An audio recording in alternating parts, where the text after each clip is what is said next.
My thought on that is, if I had a cottage, company, a small industry somewhere, manufacturing toothpick, Yes.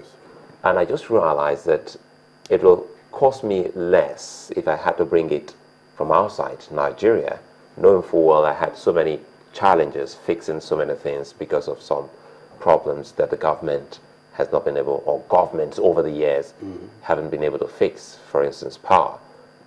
What stops anyone from stopping me? Why should anyone stop me instead from importing toothpick when I know it's cost effective for me? Well, as I said, we are mixing up both the micro and the macro issues here. The macro issues is how you are relating your credit. You see, the government, through these agencies, should be able to identify those areas where we have competitive advantage, say. And we're talking about why don't we produce? Maybe it's because we are not providing enough incentive. Maybe the policy framework is not right. When you lay those prices right, because you've studied your structure, then you can sustain them. Not the usual, as we always accuse of having flip-flops.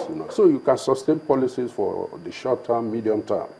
And the investor, the saver and the investor can see the pattern of, if you like, relative profitabilities from going to toothpicks or making. And that's where the confidence comes. That's where the structure should begin, not just from we bring in a moral judgment as to, oh, how can we be doing this, how can we be importing this.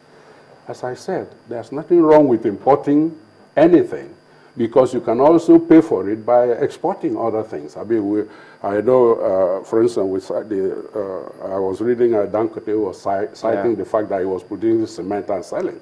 Now, think of it from the importer side. Suppose they too began to... So that made him grow. He made him grow, but he grew also because the trade was along competitive advantage. He was producing enough to grow. He was getting, well, I presume we should just say was getting adequate, maybe not excessive subsidy to be able to grow. But I'm looking at it from the importing country side, where we are here saying, well, you should ban it and so on. Well, you can get retaliatory. That's why the WTO functions, to make sure that all these contrary efforts do not end up in putting international trade in a fix.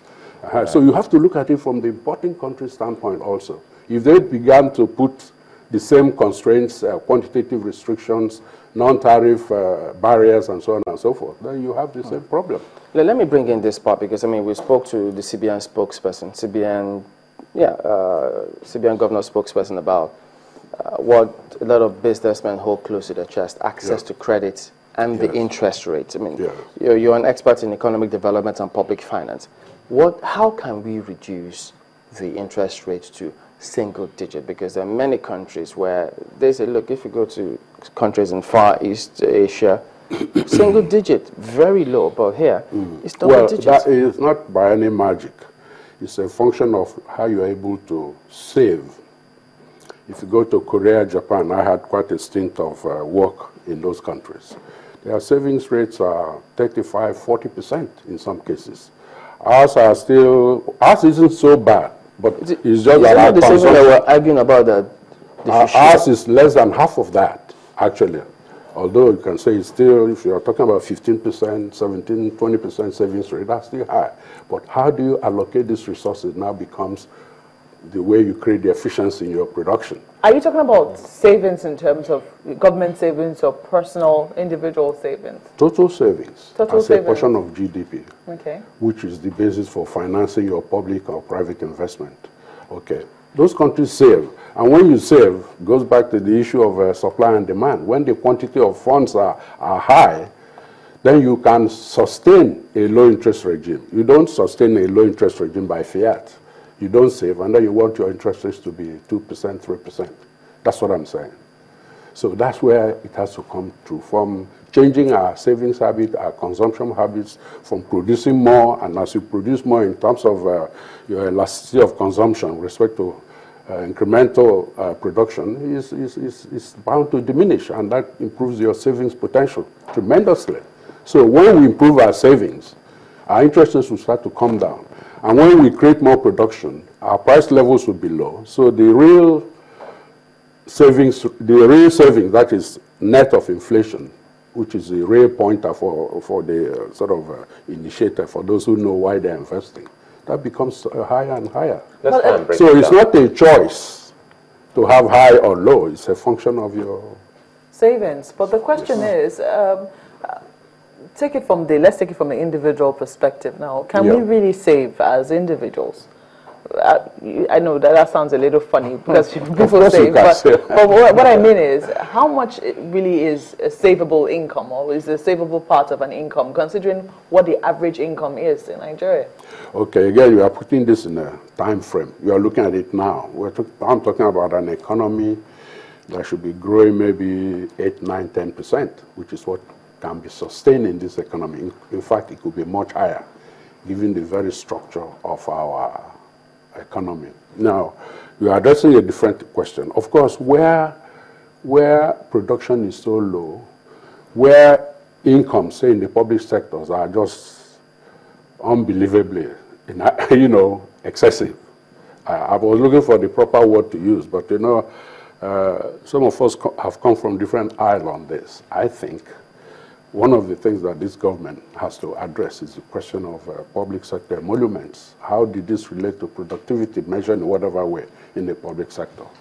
So where you are talking about savings is because we are not allocating resources properly. The public savings should be quite high here. Of course, if you can look at creating these various pockets, sovereign wealth fund, or excess crude, or whatever. This should be at least net savings. But as you can see, they are not really, because they are always under pressure to bring this back into the consumption basket for sharing, for maintaining the. Which should not be the case. It should be much. So if you are looking at current incomes, yes, of course you are right. There isn't much to save, presumably. But you need to go to countries like Indonesia, Thailand, Philippines. Even at those levels, they are still managing to save more than we are saving. And as I said, it's not so much that our savings are that low here, but it is the utility of the savings that's also creating problems for us. Let me come in with this because I see we're almost out of time. It is something that I'm trying to be pragmatic about it, and empirical evidence will show that over the years we have seen how creative Nigerians have become, which has actually nipped in the bud the argument of us not being able to diversify. I have seen people go into different kinds of business due to some kind of economic exigencies. We have seen how a lot of young people have gone into different kinds of trade, maybe the art of barbing, making hair, even the pure water sachet business, and so many things. So many businesses we've seen young people come up with on a daily basis. People picking up plastic from a refuse dump to go recycle them. These are all different kinds of business. I want us to address quickly the small-time business people that have not been able to have access to credit. What and why do you think the banks don't even look towards those people when they approach them for credit facilities? This hasn't actually helped the economy. Well, the worst thing is to presume that these problems are as simple at times as we state them. You see, you have to go back to one of the tragedies, if I may put it rather strongly, of the Nigerian economy. It's like what you said. There's so much inventiveness. There's so much initiative. There's so much incipient diversification. So many areas. From Nollywood, as we saw with the rebasing, discovering so many small sectors now coming on their own. Immediately you ask yourself, water, access to water. And access to water is a function of quality, reliability, and really penetration of the water. Power, transportation. In other words, what I'm talking about is you can worry about credit, which is a major one. But for many of those small traders, if you could just provide these other facilities regularly, you go to barb your hair and they have to go and start some small generator and so on and so forth. All over the place. You can imagine what will happen if they have uninterrupted supply of power. Okay. Now, coming back to your question, obviously, over the years, we've developed different kinds of institutions that should be providing credit. But as long as the supervision, as long as the infrastructure are less than adequate, that is what is constraining the development of those small scale. We talk about it, again, we romanticize small scale, but there's nothing particularly romantic about small and medium. It also involves the big scale because they supply intermediate inputs to the large scale. So you have to pay attention to the whole gamut of big scale, small scale, and so on and so forth. So credit is important, but equally important is reliable infrastructure. The way we have privatized some of these institutions, power, for example, I mean, clearly we could have done a lot better than we have done.